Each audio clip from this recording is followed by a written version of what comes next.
દાહોદના Limbdi toll booth પર આદિવાસી સમાજે સતત 7મા દિવસે કર્યો ચક્કાજામ। આદિવાસી સમાજના લોકોને બૂથના કર્મીઓ અપશબ્દો બોલ્યા હતા। આદિવાસી સમાજ કરી રહ્યો છે વિરોધ।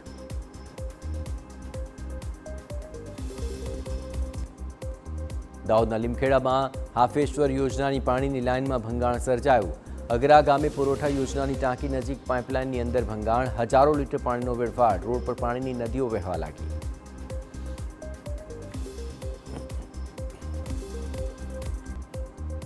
ખેડાના યાત્રાધામ ડાકોરમાં પીવાના પાણીની લાઇનમાં પડ્યો ભંગાણ। પુનિત આશ્રમ પાસે હજારો લીટર પાણીનો થયો વેડફાટ। નગરજનો ઘણા સમયથી પાણી અને ગટરની સમસ્યાનો કરી રહ્યા છે સામનો।